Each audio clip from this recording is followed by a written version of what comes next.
Hi, I'm Jackie from Moors for the Future Partnership. Our session is about peatland habitats and how important they are in our fight against climate change. We've made this video with the help of junior rangers from around the National Park and South Pennines, and you'll notice from the video that the weather was really horrific, so I want to say thanks to those junior rangers for being involved in such inhospitable conditions up on the moors. The video will have some stopping points where there's a summary and an activity for you to do, so if you pause the video then you can take part in that activity and then progress on to the next part of the video. Like many habitats across the world, peatlands are performing a silent role in our fight against climate change.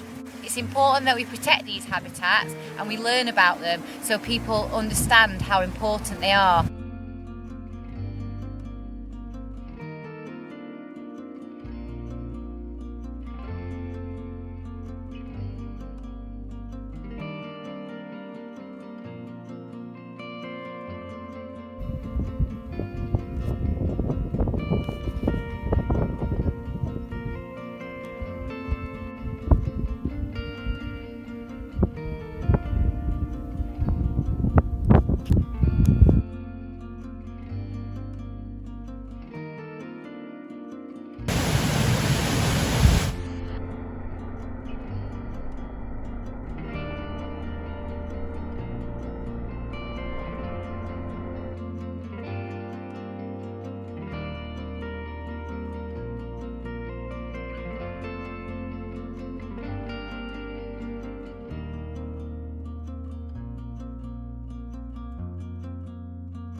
They store the most carbon for any terrestrial habitat.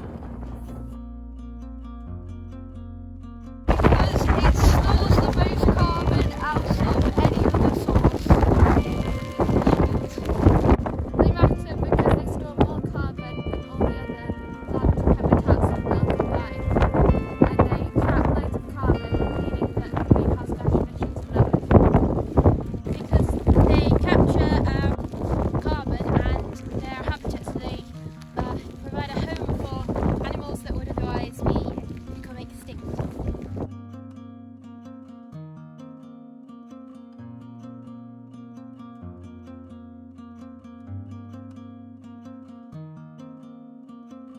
So it helps to eat the peat, which is extremely important for locking the carbon.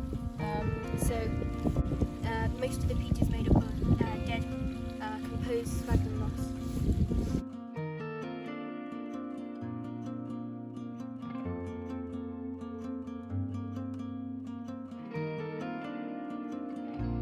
So, how do peatlands affect the climate? Well, it's all to do with the carbon cycle. So if you think about the carbon cycle and how vegetation, plants, photosynthesize, taking carbon dioxide out of the atmosphere, that's where the story starts here with this particular plant being crucial, which is the sphagnum moss that's under my hand here. Now I know you can't feel it in the video, but it's incredibly soft and spongy and it absorbs lots of water. And this area under my feet is incredibly waterlogged. This means decomposition is slowed down so much that the rate of dying vegetation is actually higher than the rate of decomposition. So what you end up with is peat, which is partially decomposed organic matter, such as this sphagnum here, with very high amounts of carbon, around 50% in some cases of pure carbon in the peat.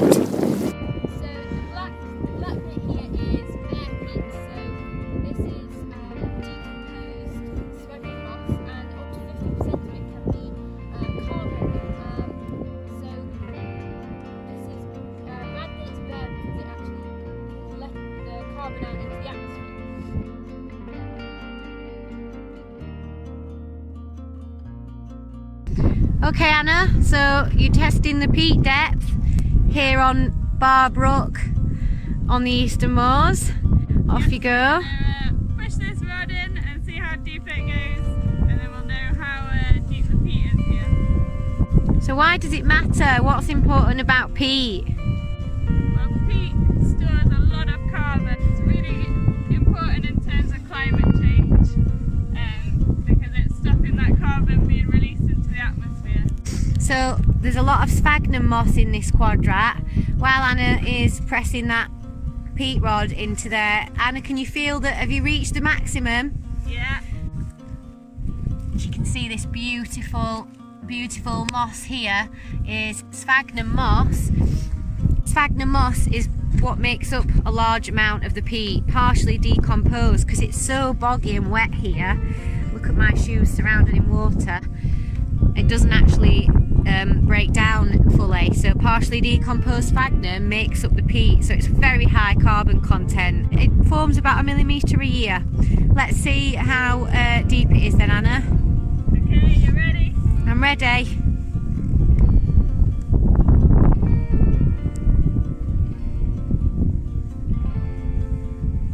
Wow, I'm gonna have to back up. That is how deep it is. It's that deep. Is that 2.5 metres?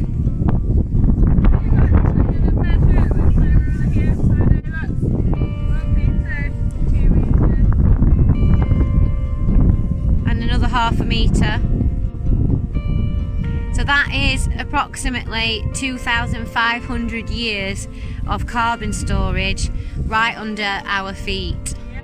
And that is where it wants to stay. 2,500 years, 2,500 millimetres and growing, because all this sphagnum is helping to form more peat and fix more carbon into the ground. Thanks, Anna. So this peat here has taken about 1,000 years to form. It's about a metre.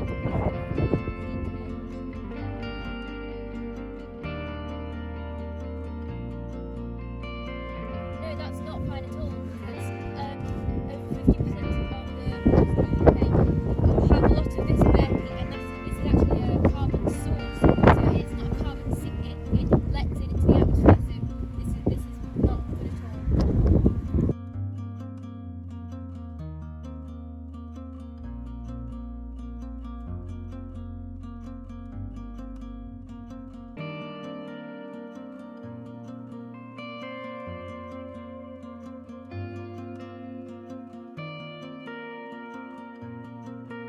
It means that lots of carbon is released into the atmosphere, and it's really bad for global warming.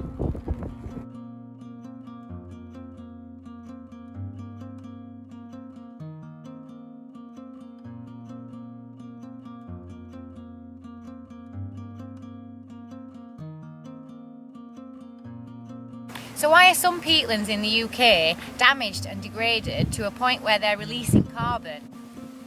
Well, in the National Park and South Pennine Moors, we're surrounded by major cities, which during the Industrial Revolution added to large volumes of air pollution, which actually contributed to stripping this important living bog layer of vegetation from some areas, and in some areas leaving blankets of pure black peat with no vegetation. Healthy peatlands actually store carbon, locking it up in the ground beneath our feet, but degraded and damaged peatlands release carbon into the atmosphere, so actually becoming a carbon source. Our protection of peatlands is really important to remove that carbon source and turn it potentially into a carbon sink that's helping us in the fight against climate change.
So we use these gully blocks to keep the peat peat wet because then it protects them so they don't release the carbon, and it also helps the sphagnum moss and the grasses because they prefer to be wet and not lots of water, and also it doesn't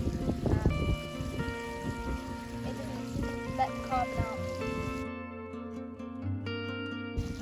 So it lowers the risk of fires. So because it's wet, the fire can't catch more can't catch the fire so easily. Because it burns the peat, and that obviously lets off a lot of the carbon it's holding, which is obviously bad for the environment and climate.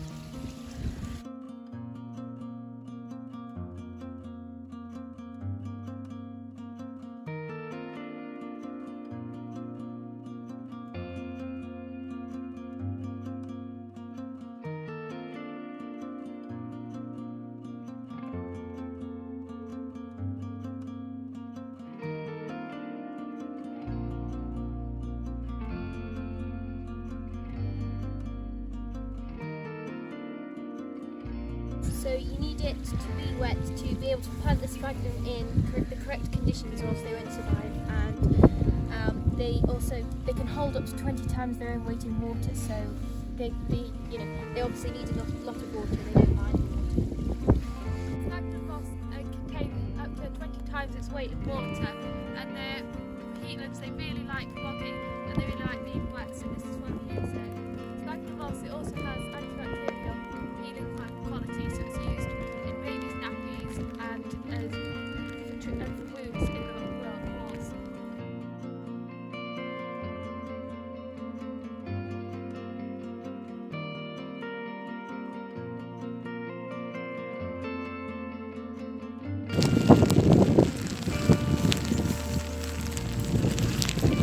Okay, Scouts from Bradford South Scouts District, how many sphagnum plugs have you planted today? 2,000.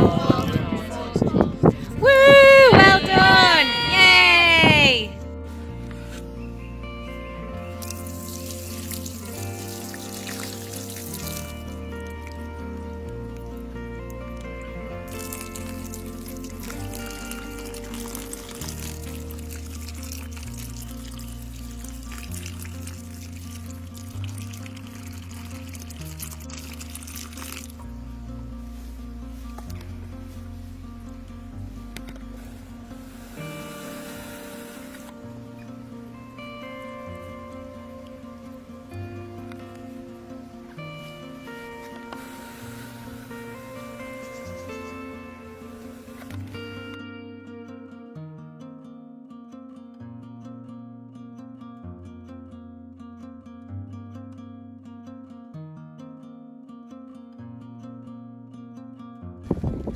So you can volunteer, or you can make sure you keep away from bare peat and don't set off any fires or make any fire hazards.